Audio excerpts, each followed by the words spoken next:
वंदे मातरम साथियों। अभी हम रीट के इस वीडियो में बातचीत करेंगे और रीट में हम एक नई श्रृंखला प्रारंभ कर रहे हैं। जैसा कि हमारा प्रतिदिन रीट का वीडियो आता है, मैं पहले भी आपको बता चुका हूं। और इसी श्रृंखला में हमें क्या है कि आज हम स्टार्ट कर रहे हैं रीट सामाजिक विज्ञान। रीट जो सामाजिक विज्ञान है, इस रीट सामाजिक विज्ञान का सिलेबस और सिलेबस के साथ साथ में प्रत्येक यूनिट के कौन से टॉपिक से कैसे क्वेश्चन पूछे गए हैं अब तक का तात्पर्य यह है कि जब से रीट अथवा आरटीट प्रारंभ हुई है। मित्रों, रीट अथवा आरटीट हम सभी को पता रहता है कि प्रारंभ में इसका नाम आरटीट था वर्ष 2011 और वर्ष 2012 में जब पेपर हुए तो ये आरटीट नाम से थी। और 2015 और 2017 में जो पेपर हुए हैं, 2017 वाली जो आई भर्ती, उसको रीट कहा गया, इसका नाम परिवर्तित कर दिया गया। यानी कुल मिला के इसके 4 पेपर अब तक हो चुके हैं और इन 4 पेपर में सिलेबस यही रहा है और आगे भी यही रहना है। इसमें राजस्थान जीके जुड़ सकता है, परंतु रहना अब यही है, ये तो रहेगा ही जो चल रहा है। तो हम क्या की बात करेंगे, किसकी बात करेंगे कि अब तक प्रत्येक टॉपिक से सामाजिक विज्ञान रीट में कौन कौन से प्रश्न पूछे गए हैं। अब तक जो 4 बार रीट और आरटीट हुई है उसमें सामाजिक विज्ञान में कौन कौन से प्रश्न पूछे गए हैं, इस पे पूरे विस्तार से हमारे वीडियो में चर्चा करेंगे। फिर प्रत्येक टॉपिक से कौन सा क्वेश्चन पूछा गया है, उसकी प्रकृति क्या है और भविष्य में क्या पूछे जाने की संभावना है, इस पर भी हम बात करेंगे साथियों। अगर आप रीट के अभ्यर्थी हैं और सामाजिक विज्ञान के अभ्यर्थी हैं तो इससे जुड़ जाएं और इसको पूरा देखिए। वीडियो को शेयर करें अपने साथियों के साथ जो हमारे रीट के अभ्यर्थी तैयारी कर रहे हैं। इसके अलावा जहां भी, क्योंकि सामाजिक जो अध्ययन है, सामाजिक जो विज्ञान है रीट की, वो प्रत्येक भर्ती में जहां भी जीके आता है उसमें सभी में ये लागू रहता है। तो जहां भी, जैसे क्योंकि इसमें हिस्ट्री भी है, इसमें संविधान भी है, इसमें भूगोल भी है, इसमें राजस्थान जीके, राजस्थान का भूगोल, राजस्थान का इतिहास, राजस्थान की कला संस्कृति, सभी तरह के टॉपिक इसमें सम्मिलित रहते हैं। तो जो व्यक्ति प्रतियोगी परीक्षाओं की तैयारी कर रहे हैं वो इसे देख सकते हैं। साथियों, पहले आज बात करते हैं यूनिट 1 के सिलेबस की और यूनिट 1 के सिलेबस के साथ साथ में उनके टॉपिक से कैसे कैसे क्वेश्चन आए उन पे हम बात करेंगे। तो सबसे पहले जो एसएसटी अथवा सामाजिक विज्ञान है, इसके यूनिट 1 का सिलेबस क्या है ये हम देखते हैं। तो आप देखिए कि यूनिट जो 1 है, इस यूनिट 1 का सिलेबस है, इसमें जो हेडिंग डाली हुई है हमारी, वो डाली हुई है सिलेबस में कि भारतीय सभ्यता, संस्कृति एवं समाज। भारतीय सभ्यता, संस्कृति एवं समाज, ये यूनिट 1 का नाम है।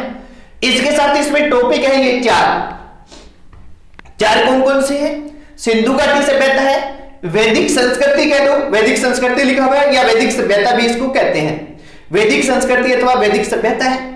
और भारतीय समाज की विशेषताएं, जिसमें परिवार, विवाह, लैंगिक संवेदनशीलता, ये टॉपिक है। इससे कैसे क्वेश्चन आए प्रत्येक टॉपिक पे हम बात करेंगे। और ग्रामीण जीवन एवं शहरी जीवन, ये हमारा पहली यूनिट है साथियों। पहली यूनिट हमने देखी कि 4 इसके टॉपिक है, सिंधु सभ्यता, वैदिक सभ्यता, भारतीय समाज की प्रमुख विशेषताएं, ग्रामीण जीवन और शहरी जीवन, ये 4 इसके टॉपिक रहते हैं।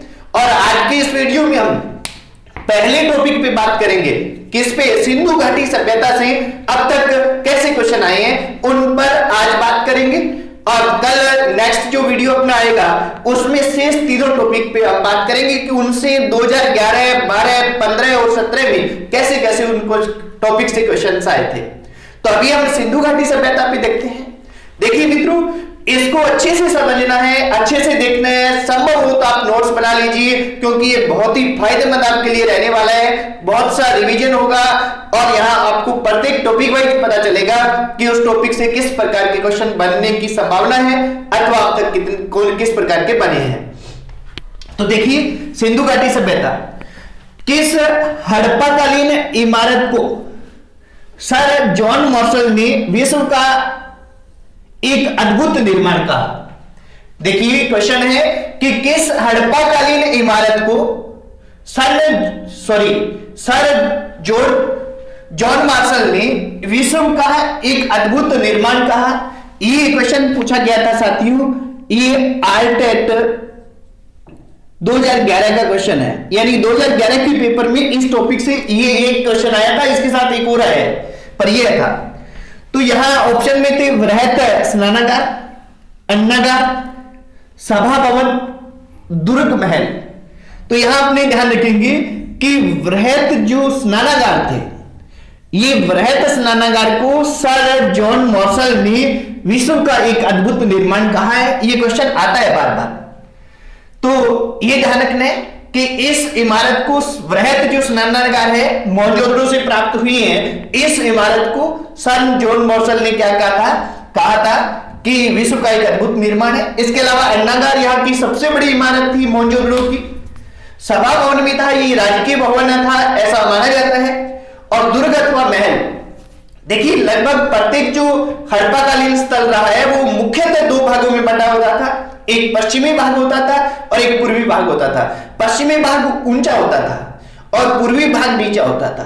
पश्चिमी जो भाग है ऊपर वाला, इसमें दुर्ग और महल बने होते थे। यहाँ क्या कि शासक वर्ग के लोग, सम्राट परिवारों के लोग रहते थे, और जो नीचा भाग था उसमें सामान्य लोग निवास करते थे।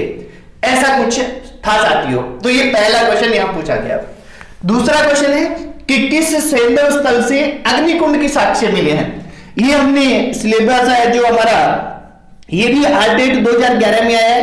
ये क्वेश्चन हमने टेस्ट में भी लिया था पिछले। अब देखिए टेस्ट से बात आ रही कि हमारा ऐप आ चुका है और ऐप आप डाउनलोड कर ले, हमने ग्रुप में डाल दिया है। ऐप डाउनलोड कर ले, 1-2 दिन में ही उस पर गए आपको सारा जो टेस्ट शेड्यूल है वो मिल जाएगा, और टेस्ट होंगे वो भविष्य में ऐप पे ही होने वाले हैं। तो ऐप सभी साथी डाउनलोड कर ले। अभी कुछ साथियों का क्वेश्चन भी आ रहा है, वो ये आ रहा है कि ऐप में बैच कोड मांग रहा है। आपको बैच कोड वगैरह कुछ नहीं करना है एक बार, क्योंकि 2-3 दिन हम इसको चेक कर रहे हैं।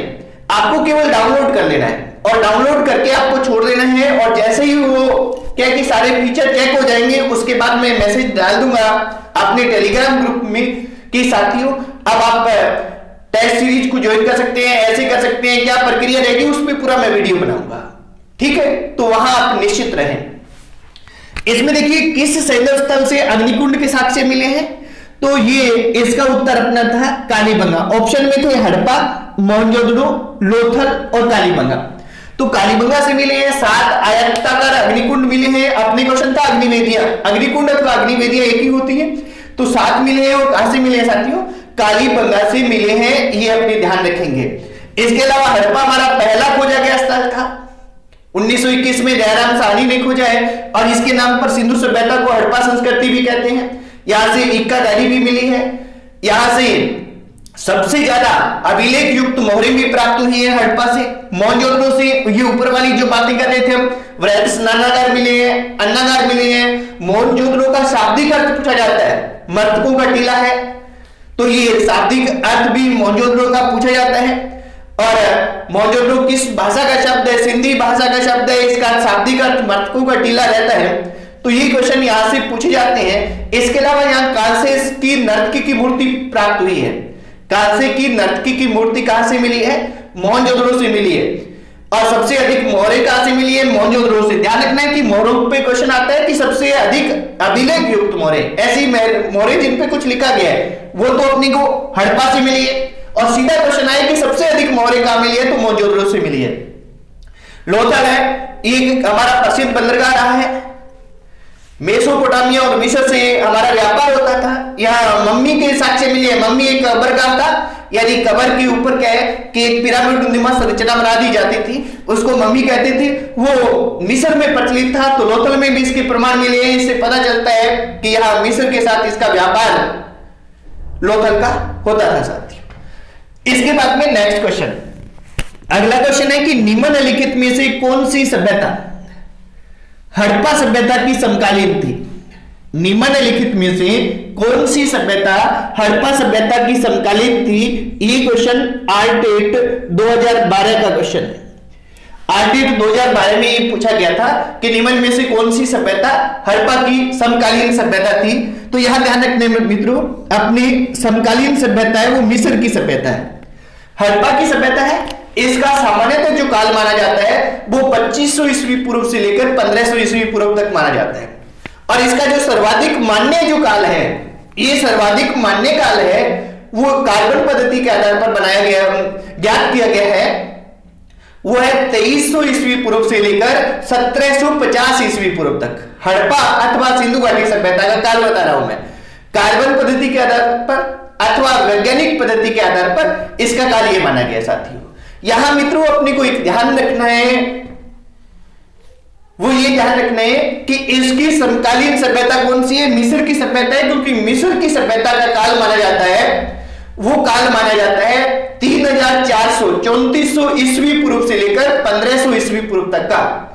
3400 ईस्वी पूर्व से 1500 ईस्वी पूर्व तक का तो समकालीन कौन सी सभ्यता है, मिस्र की सभ्यता है। जब भी हम सिंधु घाटी पढ़ते हैं तो उसमें इस तरह के क्वेश्चन आते हैं कि कौन सी समकालीन सभ्यता है, किस सभ्यता के साथ व्यापार होता था, व्यापार होता था, वो समकालीन है, क्योंकि अगर व्यापार समकालीन होगी तभी संभव हो पाएगा। इसके बाद में नेक्स्ट क्वेश्चन कि भारतीय इतिहास में 20वीं सदी का तीसरा दशक महत्वपूर्ण रहा, क्योंकि भारतीय इतिहास में 20वीं सदी का तीसरा दशक महत्वपूर्ण रहा, क्योंकि क्यों रहा ये हमें बताना है। और ये भी क्वेश्चन आईटेट 2012 का है। 2012 में आईटेट में क्वेश्चन पूछा गया था। एक तो ये कि कर्नल जेम्स टोड की एनल्स का प्रकाशन हुआ। यहां देखिए अपने ध्यान रखेंगे, अपने इसमें वीडियो डाले हुए हैं राजस्थान जीके के अपने चैनल पर। राजस्थान के नामकरण पर 3 वीडियो डाले गए हैं।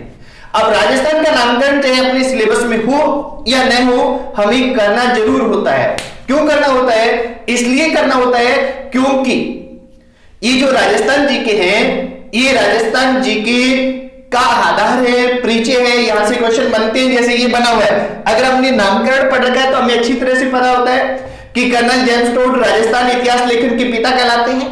राजस्थान इतिहास लेखन पर इन्होंने पहली पुस्तक लिखी थी जिसका नाम था annuls and antiquities of Rajasthan. इसको शॉर्ट रूप में एनल्स लिखा है और ये 1829 में प्रकाशित हुई थी, लिखी गई थी। तो 1829 में ये पुस्तक लिखी गई है, तो ये 1829 है।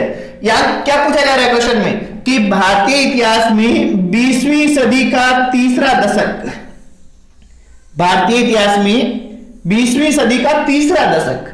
अब देखिए ध्यान रखना है मित्रों कि जब भी जैसे मान लीजिए कि हम बात करें 1801 की, तो ये 19वीं सदी है, और अगर हम 1901 की बात करें तो ये 20वीं सदी प्रारंभ हो जाती है। और अभी कौन सी चल रही है? अगर हम 2001 की बात करें तो यहां 21वीं सदी प्रारंभ हो जाती है, 21वीं सदी। तो हमें 20वीं सदी का तीसरा दशक देखना है। तो 20वीं सदी प्रारंभ कब हुई है? 1901 से 1999 तक, 2000 तक वो रहेगी। तो यहां ध्यान रखने कि ये 1829 है। 1829 का तात्पर्य क्या हो गया? 19वीं सदी का तीसरा दशक है ये, 19वीं सदी का तीसरा दशक है, यानी ये नहीं होगा। दूसरा ऑप्शन है कि कौटिल्य की अर्थशास्त्र की प्रतिलिपि मिली। देखिए कौटिल्य हैं, उन्होंने एक प्रसिद्ध पुस्तक लिखी है जिनको चाणक्य और विष्णुगुप्त भी कहा जाता है। इनकी प्रसिद्ध पुस्तक है अर्थशास्त्र, और ये अर्थशास्त्र पुस्तक मिली थी 1905 में एक ब्राह्मण को, और उस ब्राह्मण ने मैसूर राज्य के एक पुस्तकालय के अध्यक्ष डॉक्टर श्याम शास्त्री को यह पुस्तक दी थी, और इस पुस्तक को 1909 में प्रकाशित किया गया पहली बार। यानी कुल मिलाकर 1905 में मिली है कौटिल्य को। 1905 का तात्पर्य है 20वीं सदी का पहला दशक। तो 20वीं सदी का पहला दशक भी नहीं है, हमें 20वीं सदी का तीसरा दशक देखना है। इसके बाद में तीसरा ऑप्शन में है कि अशोक के शिलालेखों को पढ़ा गया। या ध्यान रखना है, अशोक के शिलालेख जेम्स प्रिसेप्ट के द्वारा पढ़े गए हैं। और कब पढ़े गए हैं? अशोक के शिलालेख जेम्स प्रिसेप्ट के द्वारा पढ़े गए हैं 1837 ईस्वी में। 1837 से स्टार्ट हो जाती है, 1801 से कौन सी सदी? 19वीं सदी। 1837 का मतलब है चौथा दशक, तो ये भी गलत है। और लास्ट है सिंधु सभ्यता की खोज हुई। साथियों सिंधु सभ्यता की जो खोज होती है वो कब होती है? 1921 में दयाराम साहनी के द्वारा खोज की जाती है हड़प्पा की, और हड़प्पा से ही सिंधु सभ्यता की खोज मानी जाती है, अथवा हड़प्पा सभ्यता की खोज मानी जाती है। तो सिंधु सभ्यता की खोज 1921 में होती है। तो 1901 से 1910 तक 20वीं सदी का पहला दशक, 1911 से 1920 तक 20वीं सदी का दूसरा दशक, और 1921 से प्रारंभ होता है 20वीं सदी का तीसरा दशक। और यहां अपना उत्तर क्या रहेगा कि सिंधु सभ्यता की खोज हुई। जब हमें इनका अलग अलग पता होगा तो हम बिल्कुल ही अच्छे से, बड़े ही इत्मीनान से इसका उत्तर दे पाएंगे साथियों। तभी मैं अक्सर कहता हूं कि अगर आपने तैयारी कर रखी है तो परीक्षा आपके एक उत्सव के समान होती है, एक त्योहार के समान होती है, और निश्चित ही आप तैयारी करने वाले हैं। इसलिए बड़ा इत्मीनान से वीडियो भी देख रहे हैं, क्योंकि ऐसे वीडियो केवल और केवल तैयारी करने वाले और बड़े ही ईमानदारी से तैयारी करने वाले ही एकाग्र होकर देख सकते हैं, बाकी की बस की बात नहीं रहती। अब देखिए ये 2011 में 2 क्वेश्चन, 2012 में 2 क्वेश्चन, इसके बाद 2015 है, इसमें इस टॉपिक से एक क्वेश्चन आया था। क्वेश्चन क्या था देखिए, क्वेश्चन था हड़प्पा संस्कृति, ब्रैकेट में लिखा था सिंधु घाटी सभ्यता। ये पेपर में लिखा हुआ था कि अभिलेख मुख्यतः किस वस्तु पर बने मिले हैं?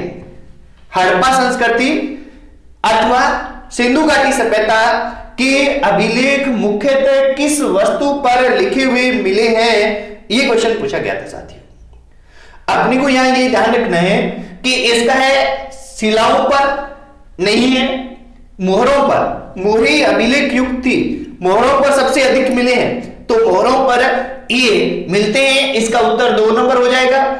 स्तंभों पर, ताम्रपत्रों पर ये नहीं होंगे, क्योंकि मोहरों पर इसके अभिलेख मिले हैं। हालांकि अपने को पता है कि सिंधु सभ्यता है, इसकी लिपि को आज तक भी पढ़ा नहीं जा सका है, इसलिए इसको प्राग ऐतिहासिक काल में रखते हैं सिंधु सभ्यता को, और आज तक सिंधु सभ्यता को पढ़ा नहीं गया है, इसकी लिपि को पढ़ा नहीं गया है। पर ये अभिलेख कुछ मिलते हैं, वो किस पे लिखे हुए मिलते हैं? मोहरों पर लिखे हुए मिलते हैं। तो ये था साथियों हमारा इस 2015 में पूछा गया क्वेश्चन रीट में, और 2017 रीट है, उसमें इस टॉपिक से कोई भी क्वेश्चन नहीं आया।